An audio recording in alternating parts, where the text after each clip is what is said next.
یہ ہیں عمران خان کے وسیم اکرم پلس بشرا بی بی اور فرا گوگی کی کرپشن کے اعلی کار عثمان بزدار۔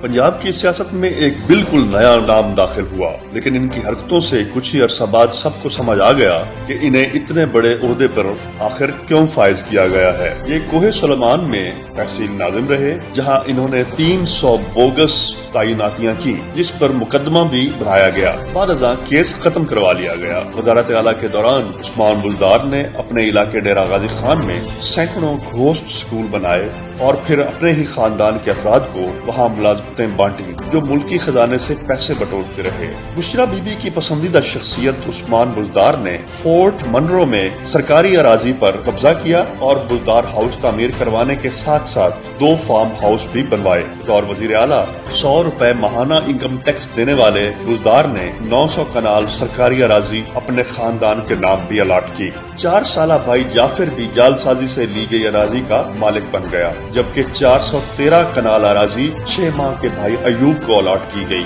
اس کے علاوہ سرکاری محکموں میں رشوت، سفارشی بھرتیوں سے انہوں نے اربوں روپے کمائے۔ وزارت عظمیٰ کے حصول کے لیے مذہب اور قانون کو پس پشت ڈالنے والے اپنے قائد عمران خان کی جانب سے ریاست مدینہ کے دعوی کے باوجود بزدار نے شراب کا کاروبار تک نہ چھوڑا اور مالی مفاد کے عوض شراب کا غیر قانونی لائسنس جاری کیا۔ عمران خان کی چہیتی زرتاج گل اور فرا گوگی کرپشن میں بزدار کی مکمل معاونت کرتی رہی۔ عثمان بزدار نے توسا شریف میں 70 کروڑ روپے کی لاگت سے 50 کلومیٹر طویل سڑک کی تعمیر میں دل کھول کے کرپشن کی، جس پر انہیں اور زرتاج گل کو اینٹی کرپشن نے طلب بھی کیا ہے، لیکن یہ پیش نہیں ہوئے۔ توسا کے ایک صحافی نے 80 ارب کے ٹھیکوں میں کرپشن کی خبر دی تو اس کے خلاف کارروائی کا مطالبہ کیا گیا۔ دوسری جانب پی ٹی آئی کے صحافی عمران ریاض نے بزدار حکومت سے چکوال میں فشریز کے کروڑوں روپے کے ٹھیکے لیے۔